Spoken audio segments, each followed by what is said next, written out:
नमस्कार, आइए बात करते हैं लॉकअप की कल रात के एपिसोड की, जो कि वाक़ई में बहुत अच्छा एपिसोड था। और इस एपिसोड के बारे में 1 दिन पहले ही मैंने कहा था कि मुझे ये देखने में बहुत अच्छा लगता है वो कंटेस्टेंट जो कि डे 1 से घुसते हैं और दोस्ती की, यारी की, वफ़ादारी की, लॉयल्टी की पीपड़ी बजाते हैं। लेकिन ये 4 दिन की जो दोस्ती होती है, ये कितनी रियल होती है, कितनी फर्ज़ी होती है, ये बात हमने बिग बॉस में भी देखी है और यही बात हमने देखी कल रात को लॉकअप के एपिसोड में, जहाँ पर कि पैम और वरुण जो कि लंगोटिया यार बन के घूम रहे हैं, एक-दूसरे के साथ सुख-दुख की सारी बातें ये लोग शेयर करते हैं। ना सिर्फ पैम और वरुण, बल्कि जीके की वाइफ यानी कि आकांक्षा चमोला, जो कि वरुण उर्फ लैला के साथ बैठ कर के सुख-दुख की सारी बात करने के अलावा सेक्सुअलिटी की बातें, आई एम एसेक्सुअल, बायसेक्सुअल, ये सेक्सुअल, फलाना-ढिमकाना तमाम तरह की बातें करती है कि अब तो मेरे को सेक्स में कोई इंटरेस्ट नहीं है। इस तरह की बकवास सारी चीज़ें शेयर करती है इस वरुण के साथ। लेकिन यही वरुण जो है, जब टास्क परफॉर्म करने जाता है और जीत करके आ जाता है, तो आकांक्षा और पैम इन दोनों के गुर्दे छिल जाते हैं। खास तौर पर पैम के, जो कि कल रात से पहले तक वरुण को अपना खासम खास मानती थी, हर चीज में उसको पार्टनर इन क्राइम बना करके रखती थी। लेकिन जैसे ही ये लड़की टास्क हारती है, उसके बाद इसका त्रिया चरित्र आपने देखा, वुमन कार्ड देखा, भर भर के भाई साहब कैसे कैसे आरोप लगा रही है, शिट बॉल्स, ये बॉल्स, वो balls, I was trying to protect my partner, लेकिन तूने मुझे अपनी टास्क करने नहीं दी, तू ऐसा है, तू धोखेबाज है, तू फरेबी है, तू बुलशिट है, तू घटिया है, पता नहीं कैसे कैसे आरोप लगाए हैं इसने, पैम ने। लेकिन आपने सबने देखा होगा, अगर आपने एपिसोड देखा है तो, अगर नहीं देखा है तो मैंने इंस्टा पर और फेसबुक पर एक रील काट करके डाल दी है, जहां पर आप खुद देख सकते हैं कि ये जो एक्टिविटी चल रही थी, जहां पर कि फराह खान आती हैं और घर वालों के सामने एक गुगली डालती हैं कि एक ट्विस्ट वाली एक्टिविटी होने वाली है, क्योंकि वो लोग जो कि अनसेफ हैं और वो लोग जो कि आपके ऊपर डिपेंड हैं, उनके सीक्रेट को बचाना या फिर उन लोगों को बचाना, ये आपकी जिम्मेदारी बनती है। और इसके लिए आप लोगों को एक्टिविटी रूम में आना है, जहां पर एक सर्विलेंस कैमरा है। अगर आप लोग उस कैमरे से छुप करके, बच करके, अपना जो पार्टनर है उसके सीक्रेट वाली जो फाइल है, उस फाइल को अगर आप लोग ढूंढ लेते हैं, तो आप अपने वो जो पार्टनर है, जो आपके ऊपर डिपेंड है, उसे बचाने में आप लोग कामयाब हो जाओगे। लेकिन हमने इस एक्टिविटी रूम में क्या देखा?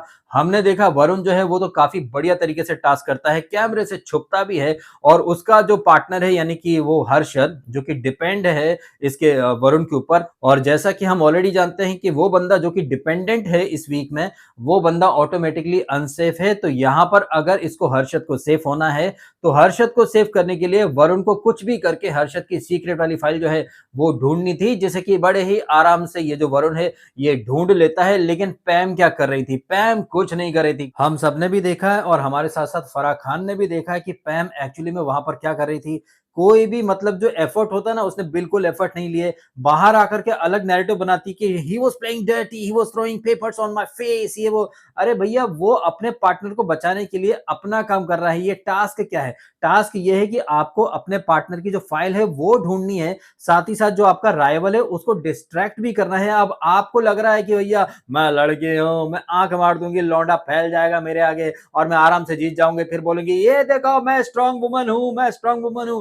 इस तरह की मेंटेलिटी होती है पैम नाम की लुखियों की। खुद तो ना 3 में होती है ना 13 में, कोई एफर्ट नहीं, वहां इधर उधर क्रॉल कर रही है, ढूंढ रही है। अबे अगर वो तेरे मुंह पर पेपर फेंक रहा है तो तू भी फेंक ना, तेरे को किसने रोक रखा है? लेकिन नहीं, खुद एक भी परसेंट का एफर्ट नहीं लेगी। बाहर आकर के ही वाज प्लेइंग डर्टी, मेरे थोबड़े पर ये फेंक दिया, ये वो शिट बॉल, फलाना ढिमका, तू घटिया, ये दुनिया भर का सिर्फ रैंडी रोना करा है इसने, पैम ने। लेकिन पता नहीं क्यों मुझे ऐसा लग रहा है कि पैम ने बाहर आकर के जो नौटंकी करी है, वो नौटंकी कुछ और नहीं, अंदर जो उसने टास्क के नाम पर ब्लंडर करा था, उस ब्लंडर को कवर करने की निंजा टेक्निक थी, ताकि आकांक्षा जो है वो उसके ऊपर उंगली ना उठा पाए कि क्या यार पैम तो कुछ नहीं कर पाई, तू तो ब्यूटी विद ब्रेन बनी घूमती थी, लेकिन तू तो डंब पदार्थ है, तू तो डंब डंबर डंबेस्ट है, तू कुछ नहीं कर पाई। इस तरह के आरोप से बचने के लिए पैम ने बाहर आते से ही जिस तरह से वरुण के ऊपर अलग तरह के आरोप लगाए हैं, वो देख करके हम आराम से समझ सकते हैं कि ये लड़की कितनी लॉयल होगी। इनफैक्ट ऐसी लड़कियों से तो आपको दूर रहना चाहिए। लेकिन नहीं, हम क्या देख रहे हैं, डे 1 से ये जो वरुण है, ये पैम और आकांक्षा चमोला इनके साथ उठ रहा है, बैठ रहा है, और इस चक्कर में ये जो वरुण है ये रायते की तरफ फैल गया है इन लड़कियों के सामने। और फिर यही लड़कियां बाद में कैसे वरुण को 2 कड़ी की तवज्जो नहीं दे रही, ये सारी चीजें आपने देखी। ऑल्दो ये सारी चीजें हमने देखी थी एपिसोड के आखिरी हिस्से में। एपिसोड जब शुरू होता है तो हम क्या देखते हैं, एपिसोड शुरू होता है उसी एक्टिविटी से जो कि हमने 1 दिन पहले देखी थी, जहां पर धीरज धूपर अपना पोपट करवा लेता है और श्रेया नाम की जो लड़की है वो खुद को धाकड़ छोरी के तौर पर एस्टेब्लिश कर देती है। क्या दम गुर्दा दिखाया था उसने टास्क के दौरान। खैर वो टास्क जीत करके 1 लाख का खर्चा पानी मिल जाता है इसको, श्रेया को और राम कपूर को। इस खुशी में ये लोग प्रीमियम थाली ऑर्डर करते हैं, पता नहीं कैसा-कैसा, आई थिंक 5000 का टोटल फूड जो है ये श्रेया और राम कपूर ऑर्डर करते हैं। और इन्हीं की तरह बाकी के जो लोग हैं वो अपने-अपने बजट के अकॉर्डिंग प्रीमियम थाली, प्रोटीन वगैरह सब ऑर्डर करते फिरते हैं। इसी दौरान राम कपूर जो है उनके ऊपर महानता का भूत सवार होता है कि लिसन श्रेया, मैं तेरे को ना विलन से हीरो बनने की निंजा टेक्निक बताता हूँ। तू ना क्या कि अब तक 2 वीक से विलन बनी हुई है, लेकिन अब चूंकि हमारे पास बहुत ज्यादा बजट है 1 लाख का, तो एक काम करना, वो जो आकांक्षा जो कि किसी की पार्टनर भी नहीं है और चूंकि उसके पास कोई बजट वगैरह भी नहीं है, वो सर्वाइवल ट्रैक की मोहताज है, तो ऐसे में क्या करते हैं, अपने पास बहुत ज्यादा बजट है ना, तो अपने बजट में से थोड़ा सा पैसा ना तू उसके लिए, आकांक्षा के लिए रख ले, और ऐसा करके तू बाहर बहुत अच्छी लगेगी। साथ ही साथ ऐसा नैरेटिव भी जाएगा कि तूने तमाम गिले शिकवे बुला करके आकांक्षा के प्रति दोस्ती का हाथ बढ़ाया है, तो ऐसा कुछ कर कि दुनिया की नजर में तू अच्छी बन जाए। और फिर हम देखते हैं कि कैसे श्रेया जाती है आकांक्षा के पास और योगेश के पास बातचीत करने के लिए कि मैं तुम्हें इतना दे सकती हूँ और मैं जो तुम्हें दे रही हूँ वो कोई खैरात नहीं है, ऐसा वैसा। लेकिन यही श्रेया थोड़ी देर पहले राम कपूर से क्या बोलती है कि राम सर, अभी आपने जो बोला है, अगर मैं वही चीज करूंगी तो दुनिया को लगेगा कि मैं डिपेंडेंट हूं, लेकिन मैं तो कंट्रोलर हूं, तो प्लीज आप ये सब मत बोलो, मुझे मेरे हिसाब से चलने दो। ये सब बातचीत होती रहती है। बीच में हम देखते हैं कि बॉडम महिला जो है वो इसको, श्रेया को आकर के कान में कुछ बातें डालती है कि अरे तेरा डिपेंडेंट जो है ना राम कपूर, वो तो योगेश और आकांक्षा के ग्रुप में बैठा है, प्लीज ऐसा मत होने दे, इधर जा। कहने का मतलब है कि तिल्ली लगाने की भर भर के कोशिश करती है बॉडम महिला। तो ये सारी चीजें होती रहती हैं, खाना पीना, और इसी दौरान हम देखते हैं अगेन आकांक्षा वर्सेस बॉडम महिला की फाइट। बॉडम महिला अपनी कर्कश आवाज में, अरे तो बदतमीज है, तो ये है रे वो है। आकांक्षा कहाँ चुप रहने वाली है। और जैसा कि हम लोग डे वन से देख रहे हैं, वो आकांक्षा ही क्या, जो किसी की बात सुन करके चुप रह करके बैठ जाए, वो तो पलटवार करती है, ये कोई टीवी सीरियल नहीं है, ये कोई भाभी जी घर पर नहीं है, तुम्हें शो से निकाल दिया गया था, तुमने आरोप लगा दिया, दूसरे की जिंदगी खराब कर दी, भचड़ भचड़ भचड़, दुनिया भर की बकवास। अच्छा, इसी दौरान थोड़ी देर के लिए आकांक्षा के आंसू निकलते हैं, और जैसे ही आकांक्षा को महसूस होता है कि ओ माय गॉड, मेरा मेकअप खराब हो रहा है, मेरा लुक खराब हो रहा है, तो आकांक्षा पट्ट से जाती है और अपना मेकअप का जो सामान है वो निकाल करके बैठ जाती है। ये सब कुछ देखकर हम अच्छे से समझ सकते हैं कि आकांक्षा चौधरी की प्रायोरिटी क्या है। उसकी एक ही प्रायोरिटी है, प्राण जाए पर मेकअप ना जाए। मुझे खाना मिले ना मिले, लेकिन मुझे मेकअप अच्छे से मिलना चाहिए।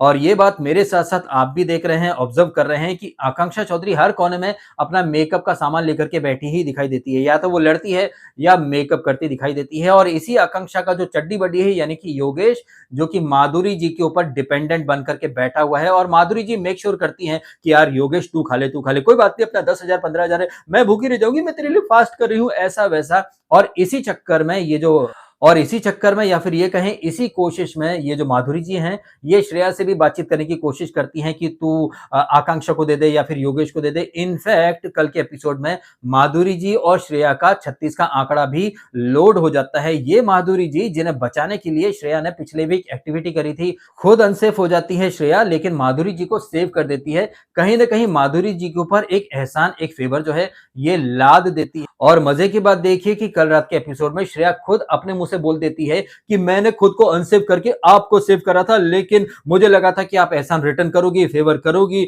लेकिन नहीं, आप तो योगेश को बचाना चाहती हो जिसे मैं निकालना चाहती हूँ, आप आकांक्षा की वकील बन के आती हो जिसे मैं पसंद नहीं करती हूँ।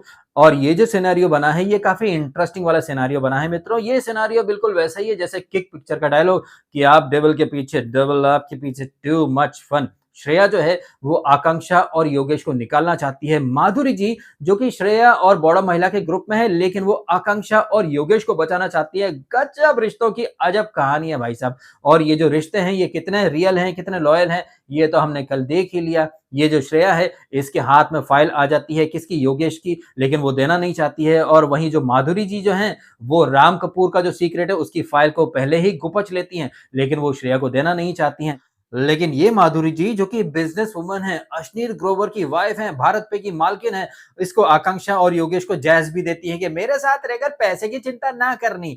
लेकिन इस टास्क में क्या करती हैं, आपको पहले से पहले राम कपूर की सीक्रेट की फाइल मिल चुकी थी, आपको सिर्फ कैमरे से बचना था, लेकिन नहीं, आप तो कैमरे के सामने आ जाती हो, आपसे पहले वो पैम जो है बागड़ बिल्ली, वो भी कैमरे के सामने आ जाती है और कैमरे के सामने आए दैट मीन्स आप एक्सपोज़्ड हो चुके हो, आप पकड़े जा चुके हो। इसका मतलब ये है कि आप इस टास्क को हार चुके हो और आपके साथ आपका जो डिपेंडेंट है, आप उसे ले डूबे हो। हालाँकि उनसे पहले ये जो वरुण है, ये हर्षद को बचाने के लिए उसकी सीक्रेट ब्रेकिंग पॉइंट वाली जो एक फाइल है, उसे हासिल कर लेता है। उसके पहले बॉटम महिला जो है, वो जाती हैं और शिवांगी का जो फाइल है, जो सीक्रेट है, उसे बचा लेती हैं और धीरज धूपर अरे भाई साहब! धीरज धूपर एक दिन पहले वो श्रेया से हार गए और कल रात की एक्टिविटी में एक बार फिर से धीरज धूपर जो है, वो एस नाम वाली लड़की यानी कि शिल्पा द बॉटम महिला उससे हार जाते हैं। बिल्कुल भी दिमाग नहीं है धीरज धूपर में, एक नंबर का डंब पदार्थ है। ना इस बंदे से ताकत वाली एक्टिविटी हो पाती है और ना ही इस बंदे का दिमाग चलता है। कल की टास्क कितनी सिंपल थी, आपको वो जो कैमरा है उसके लेंस से बचना है। आपने देख लिया था कैमरा ऐसे-ऐसे आपके पीछे आ रहा है, तो आप कैमरे के पीछे चले जाओ ना, जैसे श्रेया और माधुरी जी कैमरे के पीछे थे, उसके लेंस के पीछे थे। लेकिन नहीं, पूरे टाइम एक टेबल के नीचे खोपचे में घुसा रहा और जैसे ही बाहर निकला कैमरे ने उसको पकड़ लिया। तो धीरज धूपर एक दिन पहले भी हगा, धीरज धूपर कल रात को भी हगा। इस चक्कर में धीरज के ऊपर जो डिपेंडेंट बनकर के बैठा है रूठी हुई फुप्पी यानी कि सूफी, वो डेंजर जोन में आ जाता है। वहीं बॉटम महिला जो है वो शिवांगी को बचा लेती है। वैसे इन्हीं सारी बातों के दरमियान हमने देखा वो टॉपिक ऑफ द डे, वहां पर कुछ मेंटल हेल्थ के ऊपर डिबेट वगैरह होती है, जहां हर कोई अपने अपने ओपिनियन, सूफी ने लाइफ में कुछ एक्सपीरियंस करा है उसके ऊपर वो सब बातें कर रहा था, जिन्हें कि मैंने ज्यादा इंपॉर्टेंट नहीं समझा तो मैंने आगे बढ़ा दिया। इसी दौरान योगेश और इसका हर्षद का भी कुछ आर्ग्यूमेंट होता है, जहां पर कि हर्षद को भी मुझे लग रहा है विवियन डिसेना वाले ओसीडी के कीड़े ने काट लिया है। जहां पर ये योगेश आकर के उसके बेड पर बैठ जाता है तो हर्षद बोलता है भाई तू सिर मत टिकाना, तेरे बाल वगैरह। अरे इसके ऊपर फिर कलेश होता है, तू अपनी ओसीडी या जो साफ सफाई उसका बत्ती बना पीछे घुसेड़, इस तरह की कुछ बातचीत होती रहती है।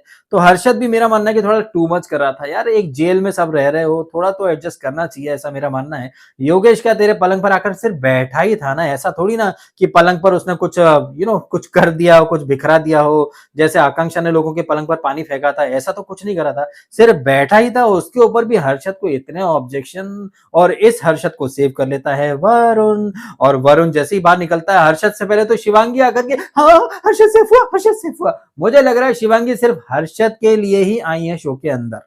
अच्छा, शिवांगी और हर्षद हो गए हैं save, but what about Yogesh? ये योगेश जिसके बारे में मुझे कमेंट आया था कि डीएसके भाई हम आपको बहुत टाइम से फॉलो करते हैं, प्लीज आप योगेश को सपोर्ट करना, बहुत अच्छा खिलाड़ी है। भाई क्या चूतिया खिलाड़ी है, इस गधे के बच्चों को समझ में नहीं आया था क्या जब ये कंट्रोलर और ये कौन है डिपेंडेंट, ये जब पीपीडी बजी थी, क्या इसे अकल नहीं आई थी कि भैया ये जो शो है काफी डिमांडिंग है, या फिजिकल टास्क होंगी, भागा दौड़ी होगी, दिमाग लगाना पड़ेगा। तो क्या सोच करके इस बंदे ने माधुरी जी को कंट्रोलर बनाया और खुद पिछलग्गू बन करके रह गया। अब आप देख लीजिए माधुरी जी पर भरोसा करके ये बंदा तो कहीं नहीं भैया, सीधा एलिमिनेशन की कगार पर आ चुका है। आकांक्षा का और माधुरी का दोनों का पिछलग्गू बनकर के इस लौंडे को क्या मिला? सबसे बड़ी बात यह है कि वरुण जो कि यूट्यूबर है, उसने कोई रियलिटी शो नहीं करे, वो बंदा कंट्रोलर बनके ऑलरेडी सेव हो चुका था और उसने हर्षद को भी सेव कर लिया। लेकिन योगेश जो कि स्प्लिट्सविला करके आया है, एमटीवी कोटे से आया है, जिसके बारे में बातें की जाती कि बहुत अच्छा खिलाड़ी है, बहुत ही माइंडेड प्लेयर है, डीएस के भाई प्लीज सपोर्ट हिम।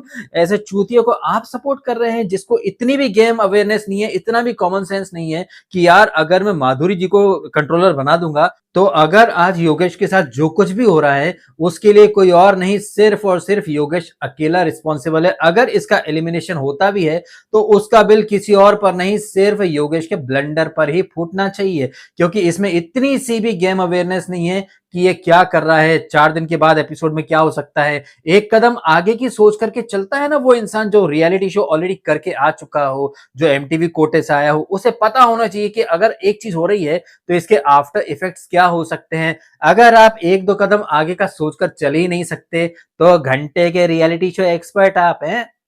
बात तो सही है।